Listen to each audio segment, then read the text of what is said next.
క్రీస్తు నామమున చేరిన మీకందరికీ పరిశుద్ధుడు పవిత్రుడు పరమందిహమందు సర్వాధికారం కలిగిన యేసు నామమున శుభములు. 2020వ సంవత్సరం అనగా 2020వ సంవత్సరం 4 మాసాలు ముగించుకొని 5వ మాసంలో ప్రవేశించడానికి ప్రభు ఇచ్చిన కృపను బట్టి వందనాలు. ఆల్రెడీ 2 days అయిపోయింది. ఈ దినం మొదటి ఆదివారం 3వ దినం. ఈ దినము ప్రభువును ఆరాధించడానికి ప్రభు మనల్ని సజీవ లెక్కలో చేర్చినందును బట్టి ప్రభువుకు వందనస్థలమై ఉంటున్నాం. ఈ మొదటి ఆరాధనలో ఆరాధన వాక్యం మనం వినడానికి సిద్ధపడదాం. వాక్యం వినక ముందు కొన్ని పాటలు పాడుకుందాం. సియోను మందిరంలో దేవుడిచ్చిన అద్భుతమైన సమయం అది, చక్కగా కలిసి పాటలు పాడుకోవడానికి. కొన్ని సంఘాల్లోనేమో ఓన్లీ సింగర్స్ ఒక్కడే పాడుతూ ఉంటారు. మనం అందరం పాడవచ్చు పాటలు. ఇంకా ఇప్పుడు గృహాల్లో ఉన్నాం కదా, నువ్వు ఎట్లా పాడినా ఏం కాదు. నీ పాట నువ్వు పాడుతూ ఉంటే ప్రభు దగ్గరికి నీ స్వరం వెళ్తుంది, మన కుటుంబాల స్వరాలు వెళ్తాయి. కాబట్టి 5 మంది పిల్లలు వారు చక్కగా యవనస్తులు వారు ఎంతో ప్రయాసపడి వారు పాటలు నేర్చుకొని పాడుతూ ఉన్నారు. వారితో కలిసి మన కంఠాలు కూడా మనం కలుపుదాం, కలిసి పాటలు పాడదాం. పాట సంఖ్య చెప్పినప్పుడు సియోను మధుర గీతాల్లో, ఎందుకంటే స్క్రీన్ మీద పాట రాదు కాబట్టి సియోను మధుర గీతాల్లో ఆ పాట చూసి వారితో కూడా ఆ పాటలు మనము పాడదాం. ఒక 3 పాటలు లేదా 4 పాటలు ఉంటాయి. భయపడవద్దండి, అన్ని కొద్ది చరణాలే. మన దగ్గర 9 చరణాలు ఉంటే 3-4 చరణాలే పాడిస్తూ ఉన్నాం. కాబట్టి మీ పనులన్నీ మీరు ముగించుకొని ఉంచారు. లేదన్నా పనులు కాలేకపోతే బ్రష్ అయితే తప్పకుండా, ఎందుకంటే మొదటి ఆరాధన బ్రష్ అయితే తప్పకుండా చేసుకొని ఉంటారు, కాఫీ తాగి ఉంటారు.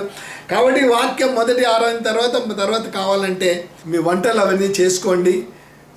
ఈ యొక్క పాటలు పాడి ప్రభుని మనం స్తుతిస్తాం. సియోను మధుర గీతాల నుంచి పాట సంఖ్య 170, సాంగ్ నంబర్ 170. యుద్ధము యెహోవాతో పాట.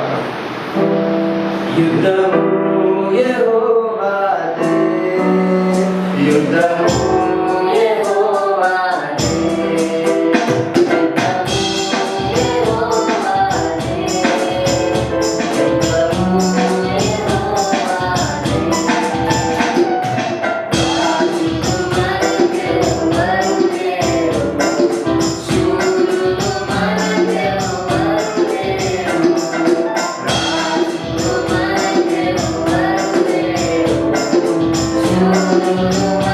Thank you.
సీఎం మధుర గీతం నుంచి పాఠ్య సంఖ్య 147 147 యేసు ప్రభుని స్థితించుట యేసు మంచిది అని పాట పాడుతున్నాం.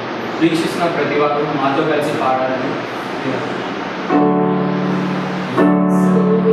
ప్రభుని స్తుతించుట ఎంతో ఎంతో మంచిది. యేసు ప్రభుని స్తుతించుట ఎంతో ఎంతో మంచిది. మహోన్నతుడా నీ నామము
మధుర గీతాల నుంచి పాటే సంఖ్య 72 72. దేవుడే నాకు ఆశ్రయం, దివ్యమైన దుర్గమ్మ పాట.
చక్కని పాటలు మనం పాడగలిగినాం. సమయంలో మరి ఆరాధన వాక్యం అందించడానికి మన మధ్య పాస్టర్ రూబెన్ గారు మన మధ్య ఉంటా ఉన్నారు. మరి దైవ సేవకులు సియోను మందిరంలో ఎంతో కాలం నుంచి నాతో కూడా కలిసి వారు సేవ చేస్తూ ఉచితంగా వారు సేవ చేస్తున్నారు. వారిని బట్టి వారి కుటుంబాన్ని బట్టి ప్రభుకు వందనాలు. హిందీ సర్వీస్ అంతా వారి కుటుంబము సోదరు అనురోధతో కలిసి హిందీ సర్వీస్ వారు జరిగిస్తూ ఉంటా ఉన్నారు. వారు దాన్ని బట్టి కూడా ప్రభుకు వందనాలు చెల్లిస్తున్నాం. రూబెన్ గారు ఆరాధన వాక్యాన్ని మనకు అందిస్తారు. ప్రభు నామమున మీ అందరికీ నా వందనాలు తెలియజేసుకుంటూ ఉన్నాం. ఈ ఉదయకాల సమయంలో ప్రభును మనం స్తుతించుటకు ఆరాధించుటకు ముందుగా పరిశుద్ధ గ్రంథంలో నుండి దేవుని యొక్క వాక్యాన్ని మనం ధ్యానం చేసుకొని ప్రభుని స్తుతించి ఆరాధించుతాం. పరిశుద్ధ గ్రంథంలో నుండి కీర్తనల గ్రంథం 100వ కీర్తన 4వ వచనాన్ని నేను చదువుతూ ఉన్నాను. పరిశుద్ధ గ్రంథంలో నుండి 100వ కీర్తన 4వ వచనాన్ని నేను చదువుతూ ఉన్నాను.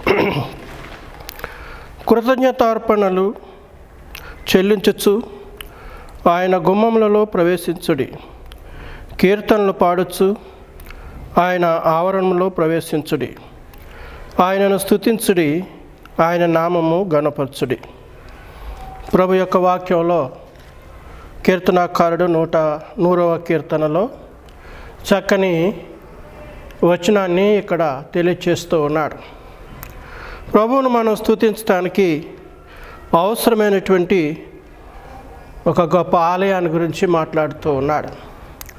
ప్రభువును కృతజ్ఞత అర్పణలతో ఆయన గుమ్మములో ప్రవేశించాలి అనేటువంటిది మొదటిగా ఆయన ఆరాధనకు ముఖ్యమైనటువంటి అంశంగా చూస్తూ ఉన్నాడు.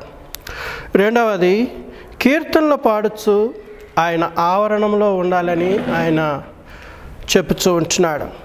తర్వాత ఆయనను స్తుతించాలి, ఆయన నామాన్ని గణపరచాలి. నిజంగా మనం చూసినట్లయితే ఈ దినాల్లో దేవుని యొక్క ఆలయము ఎంత ప్రాముఖ్యమైనదో మనకు తెలియచేయబడుతూ ఉంటున్నది. దేవుని ఆలయంలో స్తుతించటం అనగా అది ఎంత ఘనతో మనకు నేటి దినాల్లో తెలియచేయబడుతూ ఉంటున్నది. నిజమే, భూమి మీద మనము దేవుని ఆలయమునకు ఇచ్చేటువంటి విలువ ఆ ఆలయములో మనకు కొదువుగా ఉన్నప్పుడు మనకి ఈ విషయాలు తెలియచేయబడతాయి. అయితే కీర్తనకారుడు దేవుని యొక్క ఆలయమును గురించి ఒక గొప్ప ఉద్దేశాన్ని కలిగి ఉన్నాడు. కీర్తనకారుడు లేక ఇశ్రాయేలు ప్రజలు దేవుని ఆలయమును గురించి ఎంత మక్కువ వారు కలిగి ఉన్నారంటే, దేవుని ఆలయము చాలా ప్రాముఖ్యమైనటువంటి స్థానానికి లేక ప్రధానమైనటువంటి స్థానముగా వారు ఎంచారు. ఎందుకు అంటే జీవము గల దేవుని యొక్క ఆలయము అది ఎంతో విలువైనటువంటిది. ప్రతి మానవునికి ఆయన ఆలయము అవసరం. ఆ అవసరమైనటువంటి ఆలయమును గురించి ఇశ్రాయేలు ప్రజలు అప్పటి నుండి ఇప్పటి వరకు కూడా పోరాడుతూనే ఉంటున్నారు. ఈ చివరి కాలంలో కూడా దేవుని యొక్క ఆలయమును గురించినటువంటి యుద్ధమును గురించి కూడా మనము వినగలం. ఎందుకనగా దేవుని ఆలయము మానవులకు ఒక గొప్ప సాక్ష్యాన్ని లేక దేవుని యొక్క ఉనికిని తెలియచేసేటువంటి చరిత్రగా బైబిల్ గ్రంథంలో మనకు తెలియచేయబడుతుంది. అయితే మనం ఆత్మీయంగా చూసినట్లయితే దేవుని ఆలయం యొక్క గుమ్మములు ఎంత ప్రాముఖ్యమైనవో చూడండి. దేవుని గుమ్మములలో ప్రవేశించటం ఎంతో ఘనతకు కలిగినటువంటి కార్యం. ఈ గుమ్మములు నేటి కాలంలో మూయబడి ఉండట చేత మనందరము కూడా ఎంతగానో ఈ గుమ్మములు ఎప్పుడు తెరవబడతాయి అని ఆలోచన చేస్తూ ఉంటున్నాం. నిజముగా దేవుని యొక్క ఆలయం యొక్క గుమ్మములు మనందరికీ కూడా ఎంతో విలువైనటువంటివి. ఈ గుమ్మములు దేనికి సాదృశ్యంగా ఉన్నాయి అంటే, రక్షించబడిన వారికి ఈ గుమ్మములు సాదృశ్యంగా ఉన్నాయి. ఎందుకనగా దేవుని యొక్క ఆలయం యొక్క గుమ్మంలోనికి ఎవరు ప్రవేశించగలరంటే, ఎవరైతే ఆయన చేత విమోచించబడినటువంటి ప్రజలుగా ఉంటారో వారు మాత్రమే ఆ గుమ్మంలోనికి ప్రవేశించగలరు. ప్రభువైన యేసుక్రీస్తు చెప్పినటువంటి మాట అదే. గొర్రెల పోవు ద్వారమును నేనే అని ఆయన చెప్పారు. కాబట్టి ఈ ద్వారంలో ప్రవేశించాలంటే ముందుగా రక్షించబడినటువంటి వారంగా ఉండాలి, లేక నీ సృష్టికర్తను నువ్వు తెలుసుకున్నటువంటి వాడవుగా ఉండాలి, లేక నీ రక్షణకర్తవు తెలుసుకునేటువంటి వాడవుగా ఉండాలి, లేక దేవుని చేత నీవు విమోచించబడినటువంటి వాడుగా ఉంటేనే ఈ ఆలయంలో ప్రవేశించగలవు. ఈ ద్వారములు రక్షించబడినటువంటి వారికి సుపరిచితమైనటువంటి ద్వారములు.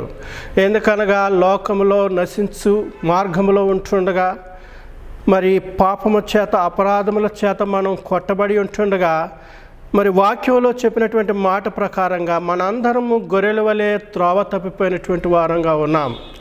అటువంటి త్రోవ తప్పినటువంటి జీవితాల్ని ఎవరు కట్టగలిగారు అంటే ప్రభువైనటువంటి యేసుక్రీస్తు మాత్రమే కట్టాడు. ఆయన మనలను వెతికి రక్షించినటువంటి వాడుగా ఉన్నాడు. అంతేకాదు ఆయన మన జీవితాల్ని బాగు చేసినటువంటి వాడుగా ఉన్నాడు. మనము చెదిరిపోయినటువంటి వారంగా ఉన్నప్పుడు మనలను ఎవ్వరు కూడా వెతకలేదు ఈ లోకంలో. కానీ యేసుక్రీస్తు ప్రభు నిన్ను నన్ను పిలిచినటువంటి వాడు. ఆయన పిలుచుట మాత్రమే కాదు కానీ మనలను ప్రేమించినటువంటి వాడు. ఆయన ప్రేమించుటలో మన యొక్క జీవితాల్ని ఎంతగా బాగు చేశాడో మనకు తెలుసు. నిజంగా ఈ ఆలయంలో మనము నేడు దినమున ప్రవేశించటానికి, ఆయనకు మరి కృతజ్ఞతలు అర్పించటానికి మన జీవితాలే కారణం. ఎందుకనగా మనలను స్థిరపరిచి కట్టినటువంటి వాడిగా ప్రభు ఉన్నాడు. కాబట్టి కట్టబడినటువంటి జీవితాలతో ఈ గుమ్మములో ప్రవేశించేటువంటి వారికి ఆయనను స్తుతించకుండా ఉండలేరు. ఎందుకనగా పటిష్టమైనటువంటి గుమ్మములు కట్టబడినటువంటి జీవితాలకి సాదృశ్యం. పాపం నుండి విమోచించబడినటువంటి వారికి సాదృశ్యం. విమోచించబడినటువంటి వారు ఒక సురక్షితమైనటువంటి ఆలయంలో మరి దేవుని ఆరాధించుటకు అది ఎంతో యోగ్యమైనటువంటి స్థలముగా మనకు తెలియచేయబడుతుంది. చూడండి, ఒక వచనంలో మనం చూసినట్లయితే 122వ కీర్తన 2వ వచనంలో దీని గురించి చక్కగా మాట్లాడుతూ ఉన్నాడు. యెరూషలేమా, మా పాదములు నీ గుమ్మములో నిలుచుచున్నవి. రక్షణ పొందిన వారికి యేసుక్రీస్తే నిజమైనటువంటి ద్వారముగా, లేక ఒక స్థిరమైనటువంటి స్థలంగా మనకు తెలియచేస్తూ ఉన్నాడు. నిజంగా మనము నేడు మందిర ఆవరణంలో నిలిచి ఉన్నామంటే దీని వెనకాల ఉండేటువంటి నిజమైనటువంటి రహస్యం ఏమిటి?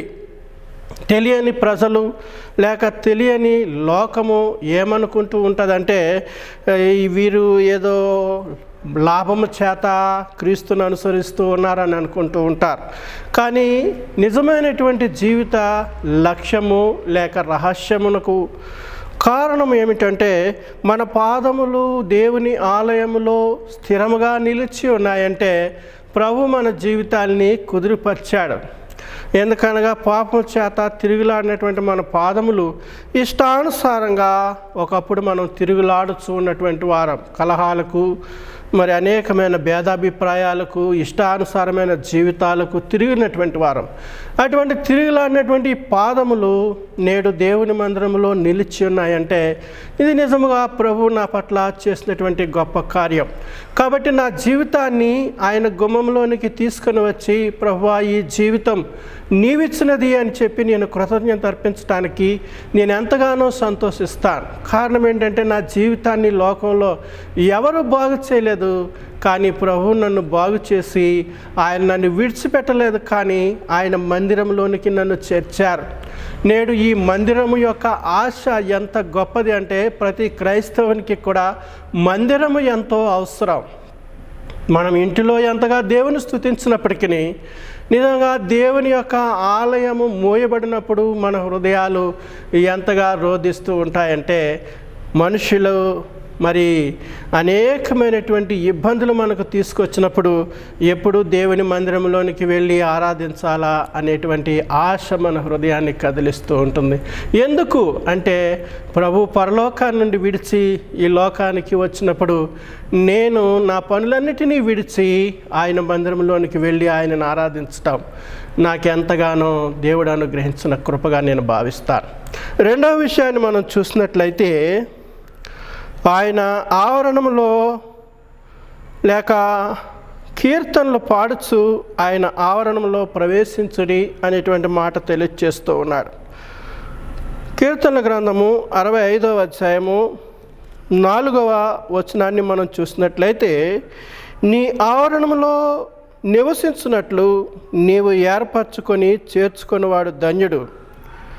నీ పరిశుద్ధ ఆలయము మంచి చేత, నీ మందిరంలోని మేలు చేత మేము తృప్తి పొందుతూ ఉన్నాము. దేవుని యొక్క వాక్యంలో చక్కని విషయము మనకి ఇక్కడ తెలియచేయబడుతుంది. ఆయన ఆవరణము అనగా దేవుని యొక్క సన్నిధికి గుర్తు. దేవుని సన్నిధిలో దేవుడు ఏర్పరచుకున్నటువంటి మనుషునికి ఆయన ఇచ్చిన ఘనత ఎంత గొప్పదో ఇక్కడ తెలియచేస్తూ ఉన్నాడు. నిజంగా దేవుని ఆలయంలో ఉండటం అంటే ఇది మనం ఎన్నుకున్నటువంటి ఒక అంశం కాదు, లేక నేను రిజర్వేషన్ చేసుకుని బుక్ చేసుకున్నటువంటి ఒక సీట్ కాదు. ఇది దేవుని చేత నేను గుర్తించబడటం, ఇది ఎంత గొప్ప సంగతి. లోకంలో అనేకమైన కోట్లాది మందులు ఉంటుండగా నన్ను దేవుడు ఎలా గుర్తించాడు అంటే ఇది ఎంతో ఆశ్చర్యం. దేవుడు నన్ను ఎలా పిలిచాడు అంటే ఇది ఎంతో ఆశ్చర్యం. కీర్తనకారుడు అదే విషయాన్ని చెప్తున్నాడు. నీ ఆవరణంలో నివసించినట్లు నీవు ఏర్పరచుకొని చేర్చుకొని వాడు ధన్యుడు అంటున్నాడు. నిజమే, దేవుని ఆలయంలో ఒక మనుషుడు నివసించాలి అంటే అది ఎంత ధన్యత కావాలి. అంత ధన్యత లేకుండా ఎవరునూ దేవుని యొక్క ఆలయంలో నివసించలేరు. ఎందుకనగా దేవుని చేత విమోచించబడలేని వారు దేవుని యొక్క ఆరాధనకు ఎంత మాత్రము కూడా ఇష్టపడరు.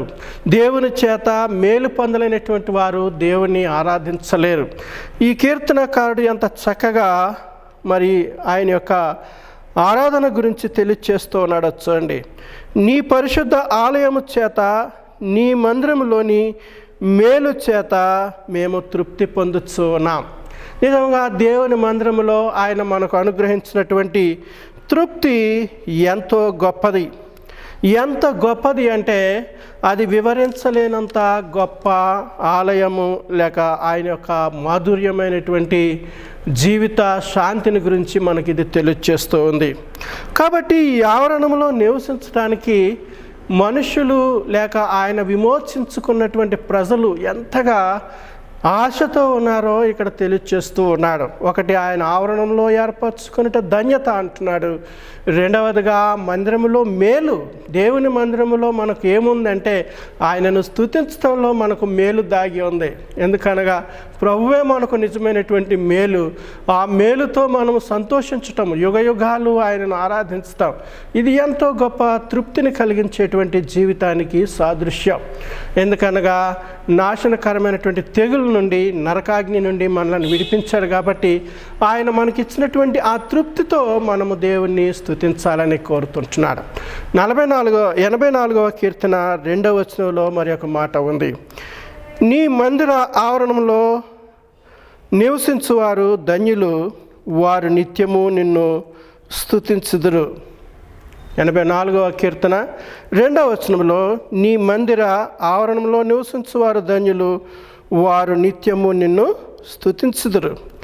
అదే అధ్యాయము 10వ వచనంలో, నీ ఆవరణములో ఒక దినము గడుపుట 1000 దినముల కంటే శ్రేష్టము అనేటువంటి విషయాన్ని తెలియచేస్తూ ఉన్నారు.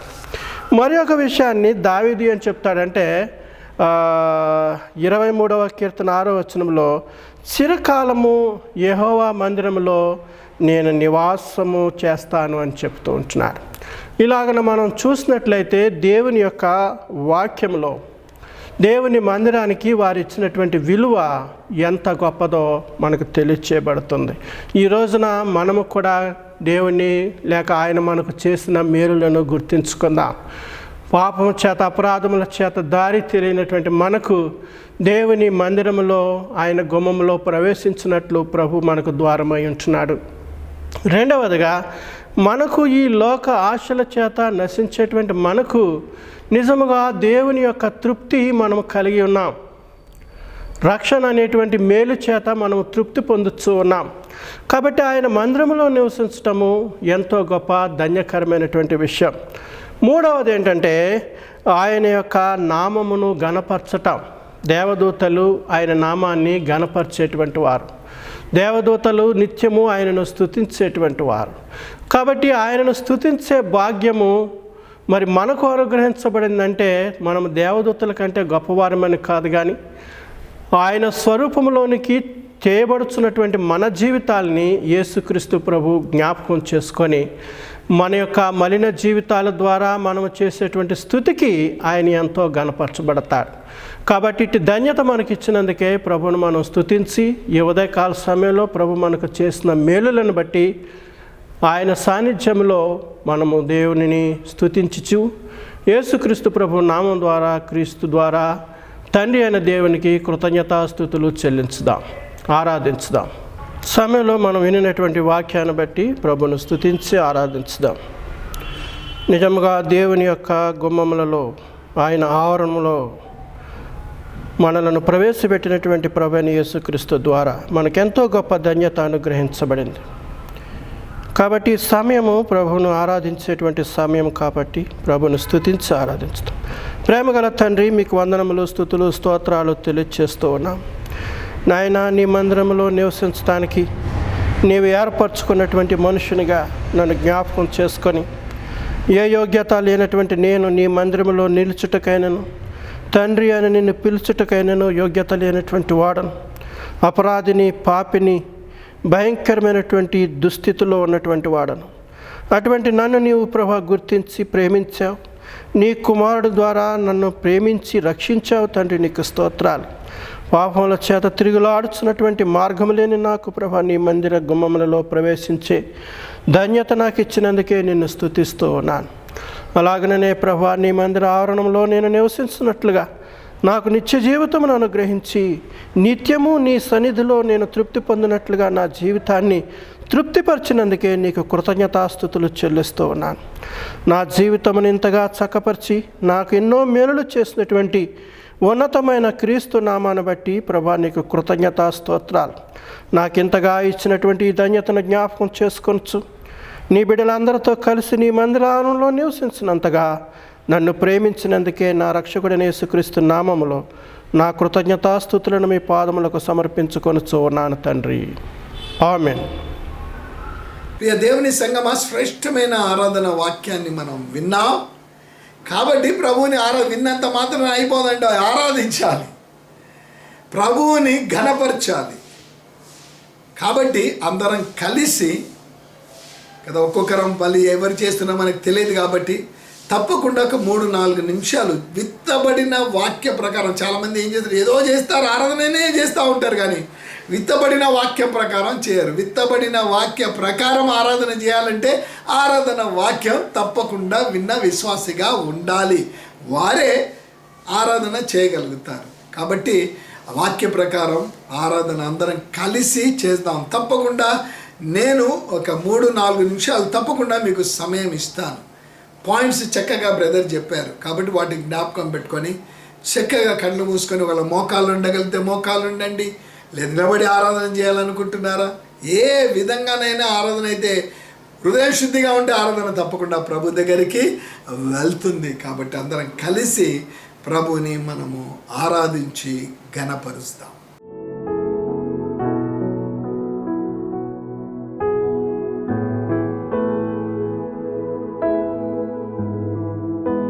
స్తోత్రము యేసునాదా, నీకు సదా స్తోత్రము యేసునాదా.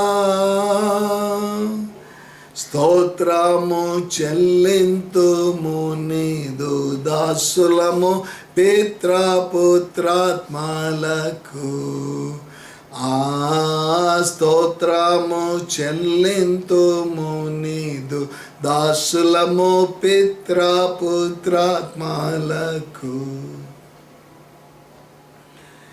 కలిసి ఆరాధించగలిగిన మరి కలిసి ఒక 2 స్తుతి పాటలు పాడదాం. వాక్యం వినక ముందర ఒక 2 స్తుతి పాటలు మనము పాడదాం. చక్కగా యవనస్తులు మనల్ని 2 స్తుతి పాటల ద్వారా మనము ప్రతిసారి చెప్తారు కదా, అట్లీస్ట్ వర్షిప్ సాంగ్స్ పాడేటప్పుడు నిలబడతామని. వృద్ధులు ఉంటే దయచేసి మీరు కూర్చొని ఏం పర్వాలేదు. ఒకవేళ చక్కగా ప్రభు మాకు అవయవాలు ఇచ్చాడు, ఏ ప్రాబ్లం లేదు అంటే చక్కగా నిలబడి మన చేతులు ఇచ్చాడు, వీలైతే ఆ చేతులతో చప్పట్లు కూడా కొడదాము. ఇప్పుడు కొట్టద్దంట ఆ పాటలు, ఆరాధన పాటలు పాడే సమయంలో చప్పట్లు కొడదాం, సిద్ధపడదాం. ఒకవేళ ఆరాధించలేకపోయావేమో పాటల ద్వారానైనా ప్రభువుని ఆరాధిద్దాం. అందరం కలిసి ఈ 2 స్తుతి పాటలు, ఆరాధన పాటలు పాడి ప్రభువుని మనం స్తుతించి ఘనపరుస్తాం. పాట సంఖ్య 27, సాంగ్ నెంబర్ 27. ఆరాధింతు ఆరాధింతు యేసయ్య నామమున పాట పాడండి. ఆరాధింతు ఆరాధింతు యేసయ్య నామం అన్నిటగా నామం. ఓ ఆరాధింతు ఆరాధింతు యేసయ్య నామం అన్నిటగా నామం. స్తుతి పాటలను పాడుచుగానింతును యేసు నామమునే మహిమను కీర్తింతును. స్తుతి పాటలను పాడుచుగానింతును యేసు నామమునే మహిమను కీర్తింతును.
పరిశుద్ధుడైన ప్రేమ కలిగిన తండ్రి, కలిసి ఆరాధించగలిగినాం, కలిసి స్తుతి పాటలు పాడాం. మీకు వందనాలు, స్తోత్రం. మా కొరకు మీరు చేసిన ప్రతి ఆత్మీయ కార్యాన్ని బట్టి వందనాలు. నువ్వు మహాఘనుడవు, మహోన్నతుడవు, సృష్టికర్తవు, ఇటు మహామహుడవు. మా కొరకు పూటకాపయ్యావు, తగ్గించుకున్నావు, మీ శరీరాన్ని నలగగొట్టుకున్నావు, వెరగగొట్టుకున్నావు, రక్తధార మా కొరకు కార్చు, పిలిచి రక్షించావు, విమోచించావు, రాజులైన యాజక సమూహంలో చేర్చావు. అందులను బట్టి సంఘంగా మా స్తుతి ఆరాధన మీకు జిహ్వాఫలంగా సమర్పిస్తున్నాము తండ్రి. ఆమేన్. ప్రియ దేవుని సంగమా, చక్కగా పాటలు పాడాం, ఆరాధన వాక్యం విన్నాం, కలిసి ఆరాధించాం, స్తుతి పాటలు పాడాం. వాక్యం వినడానికి సిద్ధపడదాం. ప్రత్యేకంగా సమయంలో సహోదరుడు, వారు మా ఇండియాలో లేకపోయినా వారు అమెరికా దేశంలో భారత్ గారు, వారి సతీమణి, వారి కుటుంబీకులతో వారు అక్కడ ఉంటా ఉన్నారు. వారిని కోరినప్పుడు అక్కడ నుంచి వాక్యం చెప్పడానికి వారు సిద్ధపడ్డారు. Brother, thank you very much for accepting our invitation to minister the word. ఇతరులు చెప్పే వాక్యం మనం వినడం, అది మనకెంతో ఆశీర్వాదం. అనేక సార్లు మన మధ్య వచ్చి వాక్యం ఇచ్చిన దైవజనులు మరి ఒకసారి ఈ లైవ్లో మనకు వాక్యం అందిస్తుండగా వాక్యం వినడానికి సిద్ధపడదాం. సహోదరుని వాక్యం చెప్పడానికి మనము ఆహ్వానిస్తాం. యెషయా గ్రంథము 40వ అధ్యాయం 1 నుంచి 17 వచనాల వరకు, మరలా 26 నుంచి 37 వరకు. మీ దేవుడు సెలవిచ్చిన మాట ఏదనగా, నా జనులను ఓదార్చుడి ఓదార్చుడి, యెరూషలేముతో ప్రేమగా మాట్లాడుడి. ఆమె యుద్ధకాలము సమాప్తమయ్యను, ఆమె దోషగుణము తీర్చబడెను. యెహోవా చేతి వలన ఆమె తన సమస్త పాపము నిమిత్తము రెండింతలు పొందినను సమాచారము ఆమెకు ప్రకటించు. ఆలకించుడి, అడవిలో ఒకడు ప్రకటించుచున్నాడు. ఎట్లనగా, అరణ్యములో యెహోవాకు మార్గము సిద్ధపరచుడు, ఎడారిలో మా దేవుని రాజమార్గము సరళం చేయుడి. ప్రతి లోయను ఎత్తు చేయవలను, ప్రతి పర్వతమును ప్రతి కొండను అణచవలను. వంకరవి చక్కగాను కరుకైనవి సమముగాను ఉండవలను. యెహోవా మహిమ బయలుపరచబడును, ఒకడును తప్పకుండా సర్వ శరీరులు దాన్ని చూచెదరు. ఈ లాగున జరుగునని యెహోవా సెలవిచ్చి ఉన్నాడు. ఆలకించుడి, ప్రకటించమని ఒకడు ఆజ్ఞ ఇచ్చుచున్నాడు. నేనేమి ప్రకటించునని మరి ఒకడు అడుగుచున్నాడు. సర్వశరీరులు గడ్డి అయి ఉన్నారు, వారి అందమంతయు అడవి పువ్వువలె ఉన్నది. యెహోవా తన శ్వాసము దాని మీద ఓదగా గడ్డి ఎండును, పువ్వు వాడును. నిశ్చయముగా జనులు గడ్డి వంటి వారే, గడ్డి ఎండిపోవును, దాని పువ్వు వాడిపోవును. మన దేవుని వాక్యము నిత్యము నిలుచును. సీయోను సువార్త ప్రకటించుచున్నదానా, ఉన్నత పర్వతము ఎక్కుము. యెరూషలేము సువార్త ప్రకటించుచున్నదానా, బలముగా ప్రకటించుము, భయపడక ప్రకటింపుమి. ఇదిగో మీ దేవుడని యూదా పట్టణములకు ప్రకటించుము. ఇదిగో తన బాహువే తన పక్షమును ఏలుచుండగా, ప్రభువు యెహోవా తానే శక్తి సంపన్నుడై వచ్చును. ఆయన ఇచ్చు బహుమానము ఆయన యొద్దనున్నది, ఆయన చేయు ప్రతీకారము ఆయనకు ముందుగా నడుచున్నది. గొర్రెల కాపురి వలె ఆయన తన మందను మేపును. తన బాహువుతో గొర్రె పిల్లలను కూర్చి రొమ్మున ఆనించుకొని మోయును. పాలిచ్చు వాటిని ఆయన మెల్లగా నడిపించును. తన కుడిసీటిలో జలములు కొలిచిన వాడెవడు? జేనతో ఆకాశంలో కొల చూచిన వాడెవడు? భూమిలోనున్న మన్ను కొలపాత్రలో ఉంచిన వాడెవడు? త్రాసుతో పర్వతములను తూచిన వాడెవడు? తూనిక చేత కొండలను తూచిన వాడెవడు? యెహోవా ఆత్మకు నేర్పిన వాడెవడు? ఆయనకు మంత్రి అయి ఆయనకు బోధపరిచిన వాడెవడు? ఎవని యొద్ద ఆయన ఆలోచన అడిగను? ఆయనకు వివేకము కలుగు చేసిన వాడెవడు? న్యాయ మార్గమును కూర్చి ఆయనకు నేర్పిన వాడెవడు? ఆయనకు బుద్ధి మార్గము బోధించిన వాడెవడు? జనములు చేద నుండి జారు బిందువుల వంటివి, జనులు త్రాసు మీద ధూళి వంటివారు. ద్వీపములు గాలికి ఎగురు సూక్ష్మ రేణువు వలె ఉన్నవి. సమిధులకు లెబానాను చాలకపోవును, దహనబలికి దాని పశువులు చాలవు. ఆయన దృష్టికి సమస్తము జనములు లేనట్టుగానే ఉండును. ఆయన దృష్టికి అవి అభావముగాను శూన్యముగాను ఎంచబడును. 26వ వచనం నుంచి, మీ కన్నులు పైకెత్తి చూడి, వీటిని ఎవడు సృజించెను? వీటి లెక్క చొప్పున వీటి సమూహములను బయలుదేరజేసి వీటన్నిటికీ పేరులు పెట్టి పిలుచువాడే కదా. తన అధిక శక్తి చేతను తనకు కలిగి ఉన్న బలాతిశయం చేతను ఆయన ఒక్కటి అయినను విడిచిపెట్టడు. యాకోబు, నా మార్గము యెహోవాకు మరుగై ఉన్నది, నా న్యాయము నా దేవుని దృష్టికి కనబడలేదని నీవేళ అనుచున్నావు. ఇశ్రాయేలు, నీవేళ ఇలాగు చెప్పుచున్నావు.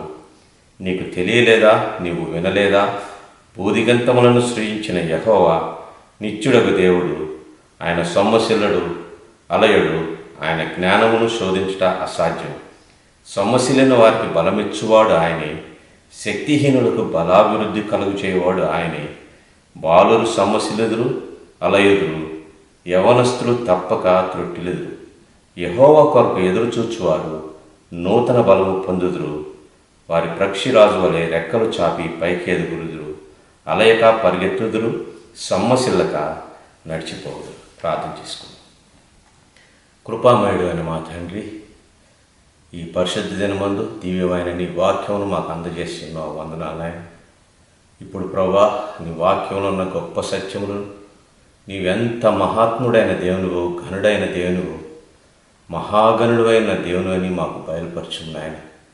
ఈ భయంకరమైన పరిస్థితిలో తండ్రి, ఆ దినమునందు ఇశ్రాయేలును ఆదరించిన రీతిగా మాకు కూడా ఓదార్పును, నీ యందు సంపూర్ణ విశ్వాసమును కలుగు చేయి. అపాత్రుడైన నీ దాసుని శిలువ చాటును మరుగుపరచుము. మా మనోనేత్రను వెలిగించి వాక్యము ద్వారా ఆదరించి హెచ్చరించి బలపరచుము. నీకే ఈ వాక్యమును మమ్మలను అప్పగించుకొంచు. మా ప్రియ ప్రభువును రక్షకుడును మాకు సమస్తమైనటువంటి యేసయ్య నామమున ప్రార్థించున్నాం తండ్రి. ఆమేన్. సియోను సంఘ ప్రియులందరికీ నా శుభము. లూయి చక్రవర్తి ఫ్రాన్స్ను పరిపాలించాడట 72 సంవత్సరాలు.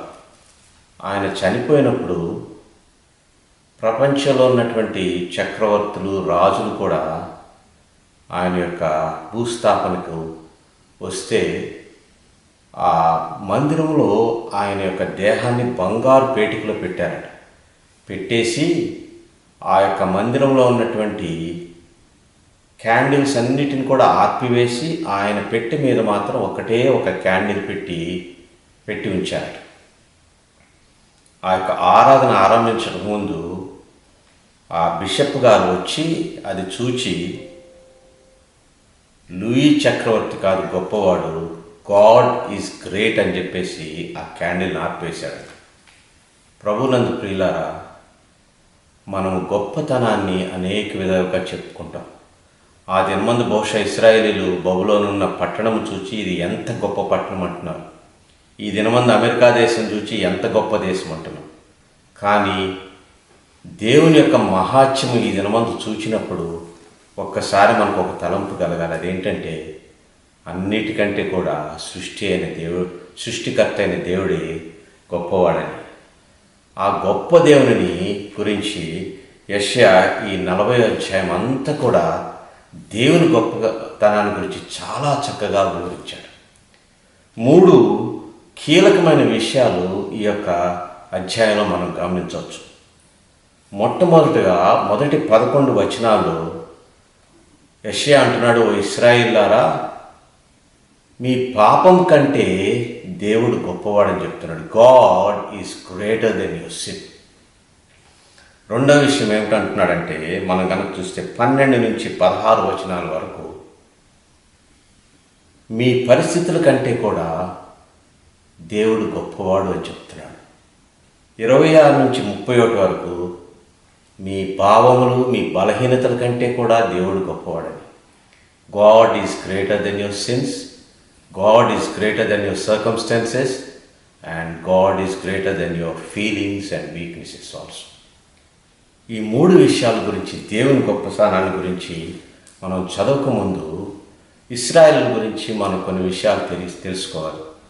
ఆ దినములలో దేవుడు ఇర్మియా ప్రవక్త ద్వారా అనేకుల ద్వారా ఇశ్రాయేలుకు అనేకమైన హెచ్చరికలు ఇచ్చాడు. మీరు పాపం చేయకండి, అతిక్రమం చేయవద్దు, మీకు కఠినమైన శిక్ష కలుగుతుందంటే ఇశ్రాయేలు వినలేదు. విగ్రహారాధన భయంకరమైనటువంటి పాపాలు చేశారు. ఇర్మియా ఏమంటాడంటే, వారు తమ హేయ దేవతల కళేబరం చేత నా దేశమును అపవిత్రపరిచి ఉన్నారు, తమ హేయ క్రియలతో స్వాస్థ్యమును నింపి ఉన్నారు నా స్థలమును. నేను మొదట వారి దోషం బట్టి వారి పాపం బట్టి రెండంతలుగా వారికి ప్రతీకారం చేసేదని ఇర్మియా గ్రంథం 16వ అధ్యాయం 18వ వచనంలో మనం చూసుకోవచ్చు. అయినప్పటికీ కూడా తిరుగుబాటు చేసిన ఇశ్రాయేలు దేవుడు, మీరు విగ్రహారాధనే చేస్తామంటున్నారు కదా, విగ్రహారాధన దేశానికి వెళ్ళిపోండి అని యెరూషలేము పట్టణం నుంచి వారిని వెళ్ళగొట్టి బబులోను పట్టణం పంపాడు.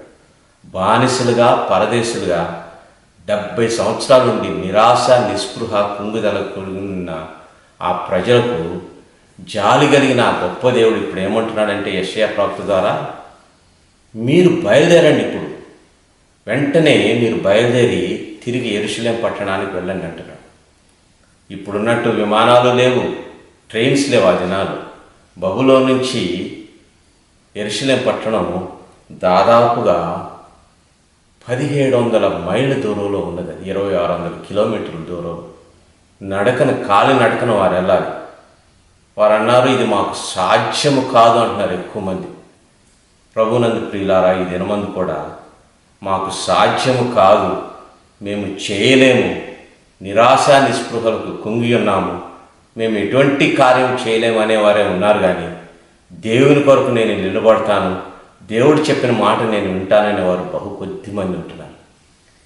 జాలి కలిగిన దేవుడు ఇశ్రాయేలుతో ఏమంటున్నాడంటే, ఇదిగో నేనున్నాను మీ పక్షమున, మీరు బయలుదేరి వెళ్ళండి అంటే వారు ఉన్నటువంటి ఆ నిరాశ స్థితిలో దేవుడు ఏమంటున్నాడంటే, ఇదిగో మీరు చూడవలసినది మీ చుట్టుపక్కల పరిస్థితులు కాదు, మీరు చూడవలసినది ఈ పట్టణాన్ని కాదు, మీరు వెళ్ళవలసిన దారి గురించి మీరు ఆలోచించవద్దు. మీ కనుదృష్టిని you're seeing in the wrong direction he saying look unto God who is mighty and awesome. పరాక్రమంతుడైనటువంటి గొప్ప దేవుని వైపు మన కనుదృష్టి మారించాలంట. ప్రియ స్నేహితులారా, ఇశ్రాయేలు పాపం చేస్తున్నారు. దేవుడు అంటున్నాడు, మీ దోష రుణము తీర్చబడిందని. మనం కూడా అటువంటి పాపం చేసిన వారిని, ఏ భేదమునూ లేదు, అందరూ పాపం చేసి దేవుడు అనుగ్రహించు మహిమను పొందలేకపోతున్నారు అంటున్నాడు. ఆ యొక్క పరిస్థితిలో ఉన్న మనకును వారికి యెషయా గ్రంథంలో మనం చూస్తే చాలా గొప్ప సత్యాన్ని మనం తెలుసుకోవచ్చు. మొదటి 11 వచనాల్లో మనం కనుక జాగ్రత్తగా మనం పరిశీలించినట్లయితే 4 స్వరాలు, 4 వాయిసెస్ యూ కెన్ హియర్. దేవుడు 4 ప్రకటనలు చేస్తున్నాడు ఆ 40 అధ్యాయం 1 నుంచి 11వ వచనం వరకు. ఈ సేయింగ్ మొట్టమొదటిగా ఏమంటున్నాడంటే, మొట్టమొదటి వచనంలోని ఆయన ప్రేమతో ఒక మాట అంటున్నాడు, కంఫర్ట్, ఓదార్పు, కంఫర్ట్ మై పీపుల్ అంటున్నాడు. కృంగిన నా ప్రజలను, దిక్కుతోచని నా ప్రజలను ఓదార్చుడి, కంఫర్ట్. అక్కడ ఏమని రాయబడి తెలుగులో, యెరూషలేముతో ప్రేమగా మాట్లాడుడి. అది సరి అయిన ఆ యొక్క హీబ్రూ పదం ఏం వాడాడంటే టాక్ టు దేర్ హార్ట్స్ అంటున్నాడు. వారి హృదయముతో మాట్లాడండి, ప్రేమపూర్వకంగా హృదయపూర్వకంగా మాట్లాడండి అని యెషయా ప్రవక్తతో దేవుడు చెప్తున్నాడు. ఈ విధంగా చెప్పువారికి అక్కడ నుంచి 4 ప్రకటనలు లేక 4 స్వరాలని మనం ఈ 11 వచనాల్లో వినొచ్చు. మొట్టమొదటిగా you can see the voice of pardon. రెండవదిగా మొదటి 3 వచనాల్లో you can see the voice of pardon. 3 నుంచి 5 వచనాల్లో, 4-5 వచనాల్లో you can see the voice of preparation, here the voice of preparation. 6 నుంచి 8 వచనాల్లో you can hear the voice of promise. 9 నుంచి 11 వచనాల్లో you can hear the voice of pity. మొట్టమొదటిగా the voice of pardon, క్షమాపణ స్వరం. తర్వాత వాయిస్ ఆఫ్ ప్రిపరేషన్, సిద్ధపాటు స్వరం. మూడవదిగా వాగ్దాన స్వరము, నాలుగవదిగా జాలిపడి స్వరం. దేవుడు ఏమంటున్నాడంటే అక్కడ, ఇదిగో ఇశ్రాయేలులారా, మీ పాపములన్నీ కూడా మీ దోషరుణము తీర్చబడింది అంటున్నాడు.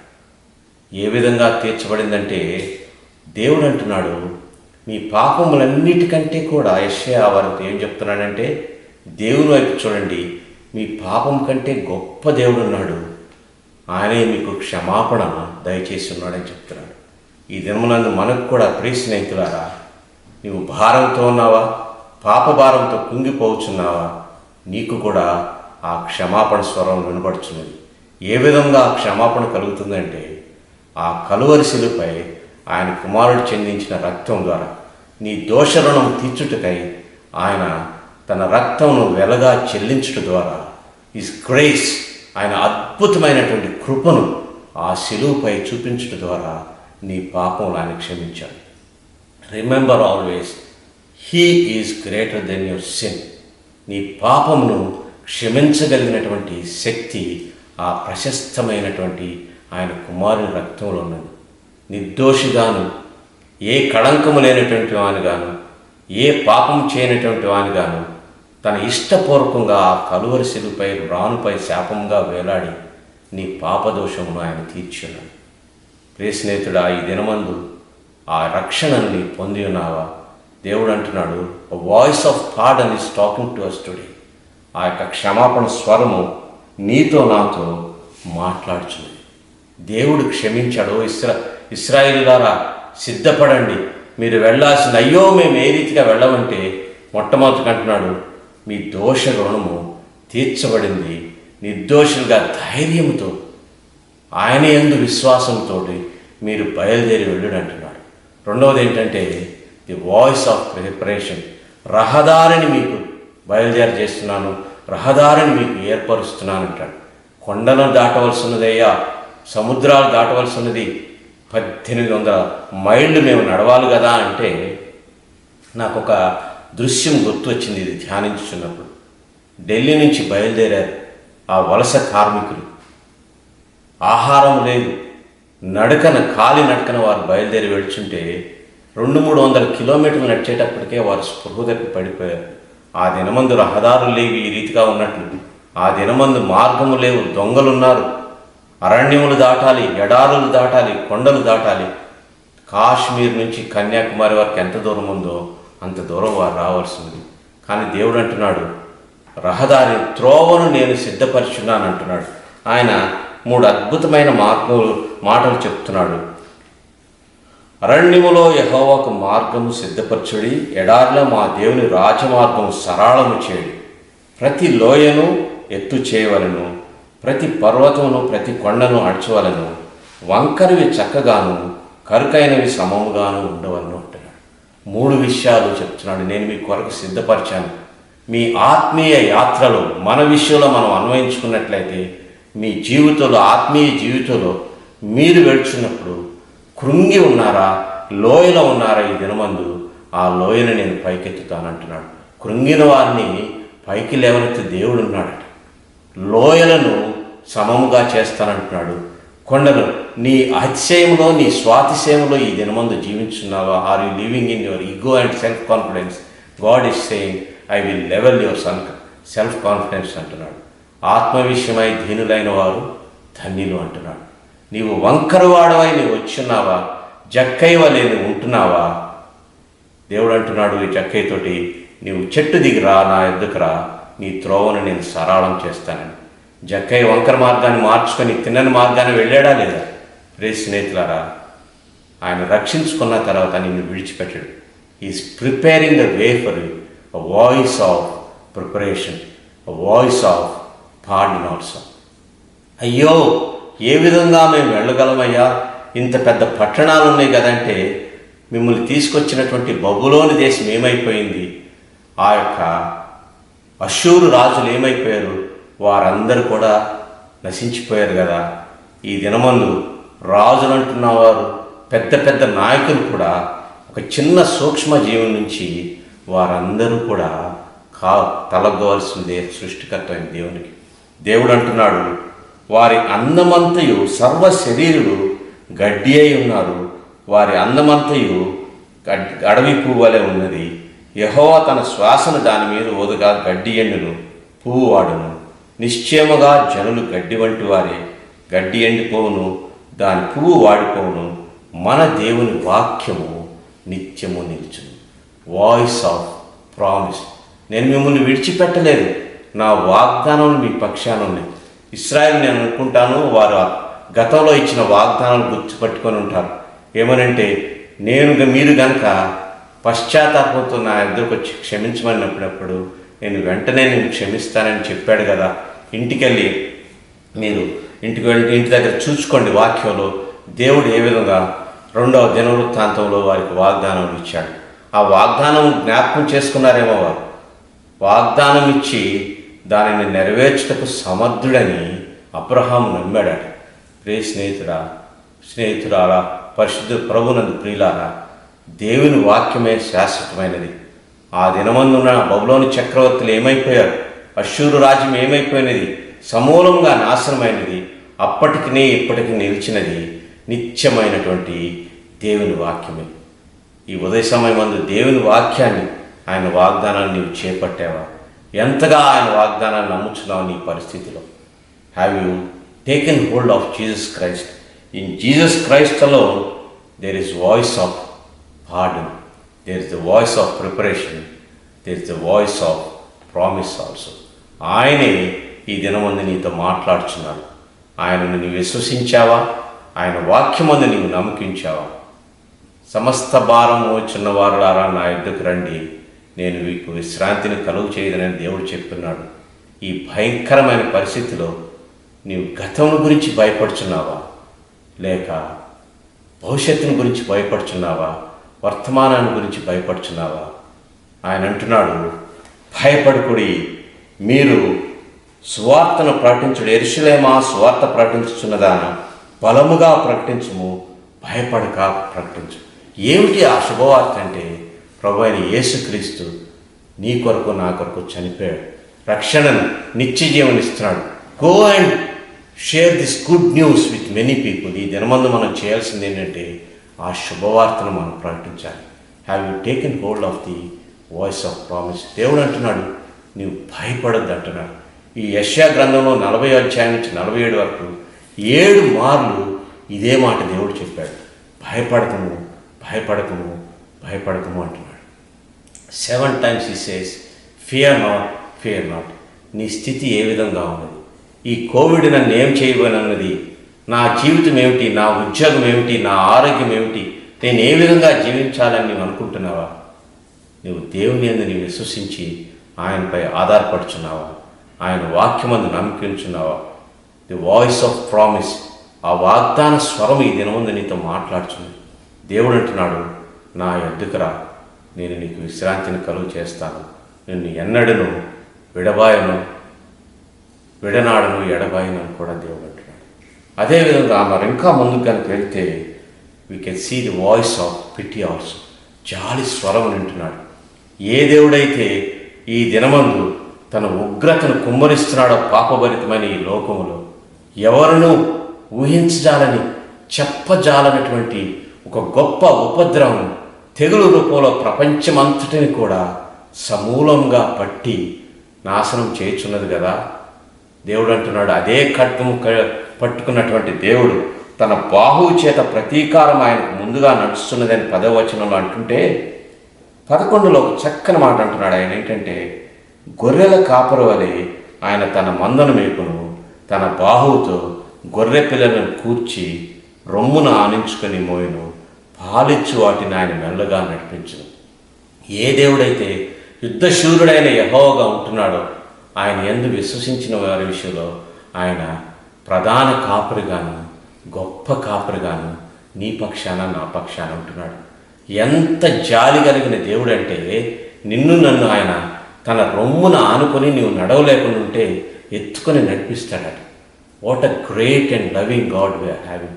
A great shepherd who takes hold of you, who hugs you on his bosom. అటువంటి దేవుడు ఈసే జాలి కలిగిన దేవుడు. తండ్రి తన బిడ్డల ఎడల జాలిపడినట్లు ఆయన నీ ఎడల జాలిపడుచున్నాడు. ఈ ఉదయ సమయమందు మనం వేసుకోవాల్సినటువంటి 3 ప్రశ్నలు ఏంటంటే, God is greater than your sin, have you trusted in him? నీవు ఆయన యందు విశ్వసించి ఉన్నావా? ఆయన కుమారుని రక్తమందు నీ విశ్వాసం ఉంచి ఉన్నావా? నీవు పాపివని గుర్తించి ఆయన ఎద్దుకు వచ్చి ఆయనను గనుక అంగీకరించి ఉన్నట్లయితే, voice of preparation says I'm with you, నేను నీకు ముందర వెళుచున్నాను అంటున్నాడు. రెండవ తలంపు, యెషయా ఏమని చెప్తున్నాడు? Your God is greater than your circumstances. మీరు ఎందుకు భయపడుచున్నారు అంటున్నాడు. ఒక భక్తుడట, గొప్ప భక్తుడు, ఆయన టేబుల్ మీద ఒక మాటలు పెట్టుకున్నాడంట, కొన్ని మాటలు. ఆ మాటలు ఏంటంటే, look at others and be distressed, look at yourself and be depressed, look to God and you'll be blessed. మీ చుట్టూన్న వారి వైపు నువ్వు చూచినట్లయితే నీవు ఆందోళన చెందుతావు. నీలో నీ పరిస్థితి నువ్వు చూచుకుంటే నువ్వు కృంగుదల గుంజుతావు. నువ్వు దేవుని వైపు చూస్తే నువ్వు ధన్యుడు అవుతావు అంటాడు. ఇశ్రాయేలీయులు కూడా తమ చుట్టూన్నది, అయ్యో ఈ కొండను ఏం దాటగలవంటే దేవుడు అంటున్నాడు, ఈ కొండలను సృజించిన వాడెవడు? ఈ సముద్రమును సృజించిన వాడెవడు? ఆయన అంటున్నాడు, జనములను కొలిచిన వాడెవడు? జనతో ఆకాశం కొలిచిన వాడెవడు? మొట్టమొదటిగా లుక్ టు ది ఎర్త్. ఈ సర్వ ప్రపంచమును సృజించినది నేనే కదా, నేను చేయలేనా? మీకు నేను తీసుకెళ్ళలేనా అంటున్నాడు. Don't look at your circumstances today, you have God who is greater than your circumstances. రెండవదిగా ఆయన ఏమంటున్నాడంటే, not only the earth, look at the nations. జనములను కూడా చూడండి అంటున్నాడు. జనములు చేదు నుండి జారు బిందువులు వంటివి అంటున్నాడు 15వ వచనం. They are like a drop in a bucket అట. జనములన్నీ కూడా గొప్ప గొప్ప దేశం అనుకుంటున్నటువంటి చైనా, ఈ అమెరికా ఈ దినమందు దేవుని దృష్టిలో ఏ విధంగా ఉంటున్నారంటే, ఒక నీటి బొట్టు అనే కనపడుతున్నారట ఆయనకి. అంత గొప్ప దేవుడు ఉంటున్నాడు. నీ పరిస్థితిని చూసి నీవు ఎందుకు భయపడుతున్నావు? ఓ ఇశ్రాయేలులారా, ఓ విశ్వాసులారా, he say I am greater than your circumstances అంటున్నాడు. మీరు 2 కాదు, పైనున్న ఆకాశం వైపు చూడుడి, అంతరిక్షంలో ఉన్నటువంటి నక్షత్రాలను చూడండి అంటున్నాడు. మీ కన్నులు పైకెత్తి చూడండి అంటున్నాడు 26వ వచనంలో. వీటిని ఎవడు సృజించును? వీటి లెక్క చొప్పున వీటి సమూహంను బయలుదేరి చేసి వీటన్నిటికీ పేర్లు పెట్టి పిలుచువాడే కదా అంటున్నాడు. ఒక ఎంతో ఆదరణ కలిగే మాటను మనకు 147వ కీర్తనలో మనం చూస్తాం. 147వ కీర్తన చూడండి దయచేసి. 147 Psalm 147.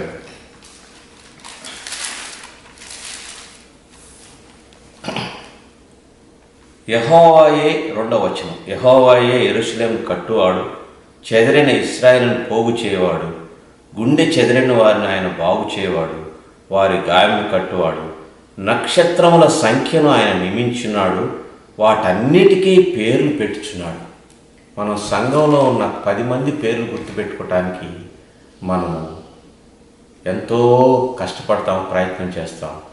ఇసుక రేణువులోనే ఉన్నటువంటి నక్షత్రాలకు ఆ పేరు పెట్టిన దేవుడట గుండె చెదిరిన నిన్ను నన్ను బాగు చేస్తాడట. What a great comforting word. గుండె చెదిరిన వారిని బాగు చేయవాడు ఆయనే, వారి గాయములు కట్టువాడు. ప్రియ స్నేహితుడా, ఎటువంటి కృంగుదల్లో ఈ విధంగా ఉంటున్నావు నీవు నాకు తెలియదు. కానీ నీవు కనుక ఆ విధంగా ఉంటే దేవుని వాగ్దానం చెప్తున్నది, నీ పరిస్థితుల వైపు చూడకు. పరిస్థితుల కంటే గొప్ప దేవుడు నీ పక్షాన ఉంటున్నాడు. ఆకాశ నక్షత్రం సృజించిన దేవుడు, సర్వ సృష్టిని చేసిన దేవుడు ఆయన అంటున్నాడు, నేను నీ పక్షాన ఉంటున్నాను అంటాడు. అందుకే పౌలు అంటాడు, ఇవన్నీ కూడా నన్ను భయపెట్టలేవు అంటున్నాడు.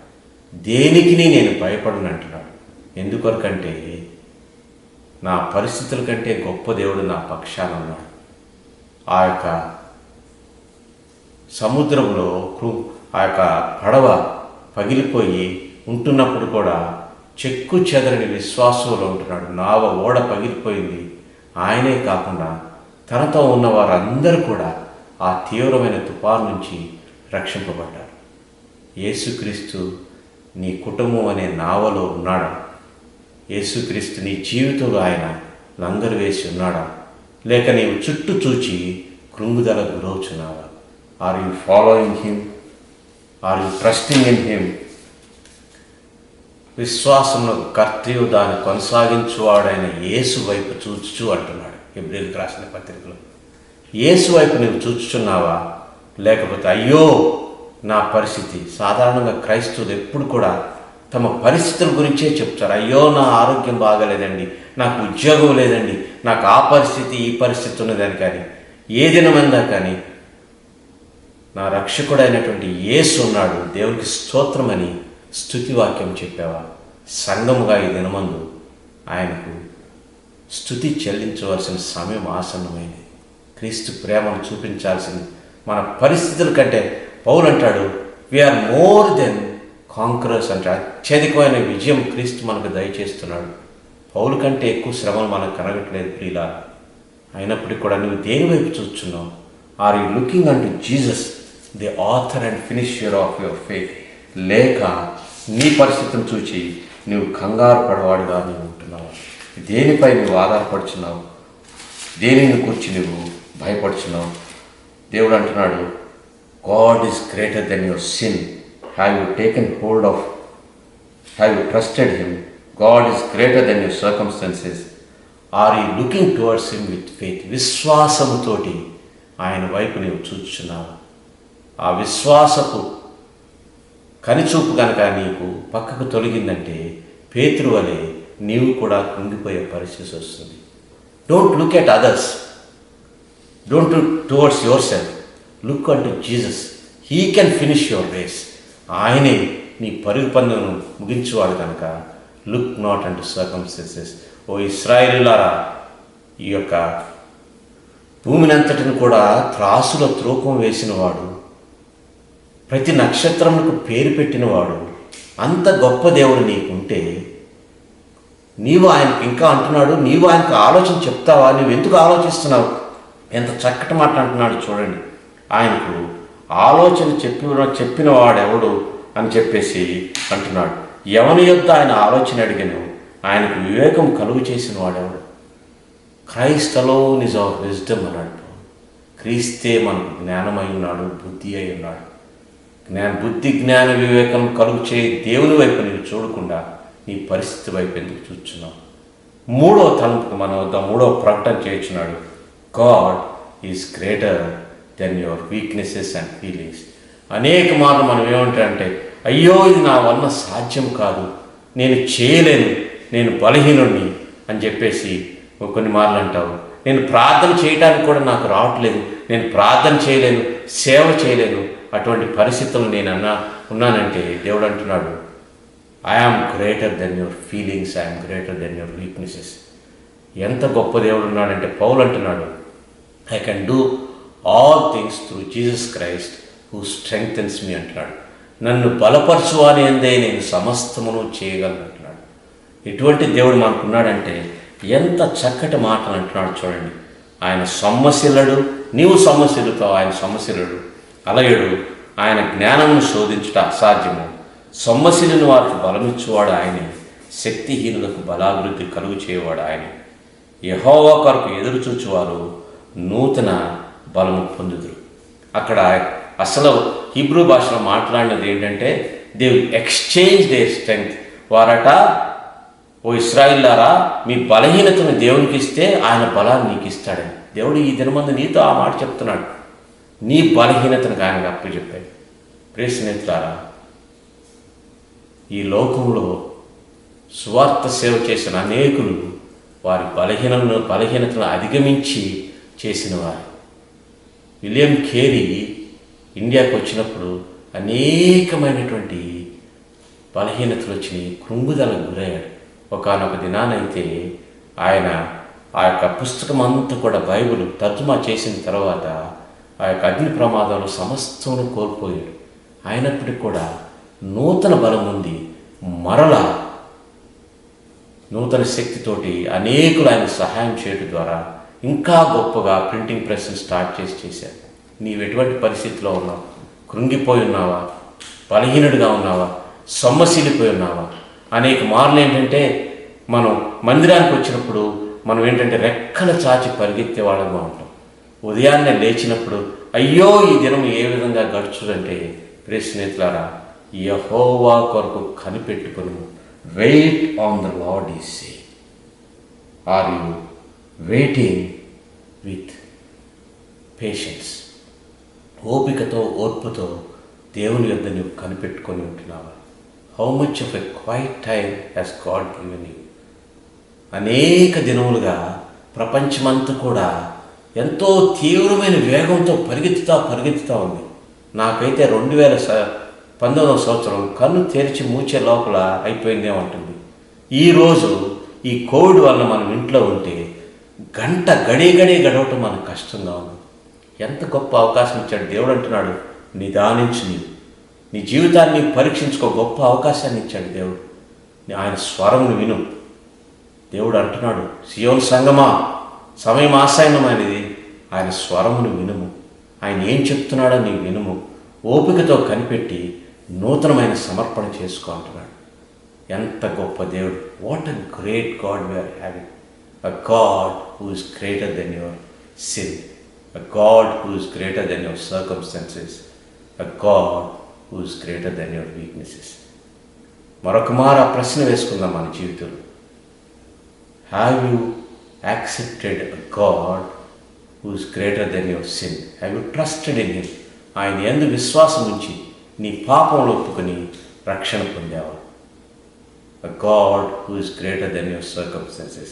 నీ దైనందిన జీవితంలో ఆ సిలువ వైపు చూచుచూ నీ ప్రయాణంలో నువ్వు కొనసాగించున్నావు. God who is greater than your feelings. అనుదినము ఓపికతో బలహీనత వచ్చినప్పుడు నేను ఆయన బలమును పొంది ఆయన కృప నాకు చాలునని పౌలు అన్నట్టు, నా బలహీనత యందు ఆయన శక్తి పరిపూర్ణమగునని పౌలు అంటున్నట్టు అని ఈ దినము గడపటకు నీవు సిద్ధపరచుకున్నావు. ఒక నిర్ణయం తీసుకో. నీ భయంకరమైన పరిస్థితిలో నీవు ఎటువంటి పరిస్థితిలో ఉన్నావో నేనైతే ఎరగను. ఉద్యోగం పోగొట్టుకొని ఉండొచ్చు, నిరాశ నిస్పృహ గురికాయ ఉండొచ్చు. ఏ పరిస్థితిలో ఉన్నప్పటికీ learn, God is giving your lesson saying wait upon me and find victory అంటున్నాడు. దేవుడి వాక్యమును దీవించుగాక. ఆమేన్. వాక్యం అందించిన దైవజనులు భరత్ గారిని బట్టి ప్రభుకు వందనాలు చెల్లిస్తున్నాం. తప్పకుండా వారి కొరకు, వారి సత్యమణి జ్యోతి గారి కొరకు, వారికి ఇచ్చిన కుమార్తెలు, అల్లుడు, గ్రాండ్ చిల్డ్రన్ కొరకు, మనవడు మనవరాని కొరకు ప్రార్థనలో జ్ఞాపకం చేసుకోనండి కదా. వైరస్ మన దగ్గర కాకుండా అమెరికా దేశంలో ఇంకా ఎక్కువగా ఉంటుంది. దాని నుంచి ప్రభు ఎలాంటి అస్వస్థతలు వారికి కలగకుండా ఆరోగ్యంగా ఉండడానికి ప్రార్థన చేయండి. అది రెండో కుమార్తె రేచల్ లైఫ్ సెటిల్మెంట్ కొరకు కూడా మీరు ప్రార్థన చేయాలని మనవి చేస్తూ ఉంటున్నాను. ప్రభు వారిని దీవించి ఆశీర్వదించునుగాక. ప్రార్థన ఆశీర్వాదంతో మనము ముగించుకుందాం.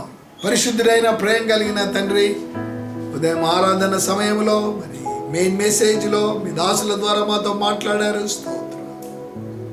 వాక్యం మమ్మను బలపరిచింది ప్రభు. అందుని బట్టి మీకు వందనాలు ఇచ్చాను. వాక్య ప్రకారమే జీవించే కృపద ఇచ్చాడు. దాసుని భరత్ గారిని, వారి కుటుంబాన్ని దీవించి ఆశీర్వదించారు. వారి అవసరతలు తీర్చారు. రేచల్ లైఫ్ సెటిల్మెంట్ కొరకు ప్రార్థన చేస్తాం. ప్రభు వారికి కావాల్సిన ప్రొటెక్షన్ దయచేయమని రెండవ ఆరాధనకు, మూడవ ఆరాధనకు మీరు ఆధిపత్యం వహించమని యేసు నామమున ప్రార్థిస్తున్నాము తండ్రి. ఆమేన్. పరమ తండ్రి అయిన దేవుని ప్రేమ, కుమారుడైన యేసు క్రీస్తు ప్రభు యొక్క కృప, పరిశుద్ధాత్మ యొక్క అన్యోన్య సహవాసం చేయన మనకందరికీ, విత్తబడిన వాక్యమునకు చేరి వచ్చిన విశ్వాసులకు ఇప్పుడు ఎల్లప్పుడు క్రీస్తు వచ్చి పర్యంతం సదా తోడండి నడిపించును గాక. ఆమేన్. Praise the Lord. మీ పక్కల వాళ్ళకు, మీ వైఫ్కు, పిల్లలకు ప్రైజ్ ది లార్డ్ అని చెప్పండి. సెకండ్ ఇవ్వద్దండి, ప్రైజ్ ది లార్డ్ అని చెప్పండి. అంతేకాకుండా ఒకవేళ ఎవరైనా మీ దగ్గర ఉంటే వాళ్ళకు కూడా ప్రైజ్ ది లార్డ్ చెప్పండి. వీలైతే రెండవ ఆరాధనలు కూడా వాక్యం వినండి. ఒకవేళ త్వరగా మీ వంట కార్యక్రమాలు మీరు ముగించుకుంటే ఇతరులకు కూడా ఒక 10 మందికి ఫోన్ చేయండి. రెండవ ఆరాధన 9:30 నుంచి అని, వారికి 6:30కు మూడవ ఆరాధనని తెలియచేయండి. సాయంకాలం 4 గంటల నుంచి 5 గంటల వరకు చిన్నపిల్లలు మీకు చక్కని ప్రోగ్రాం ఉంటుంది. ఆ కార్యక్రమానికి మీరు సిద్ధపడండి. God bless you all.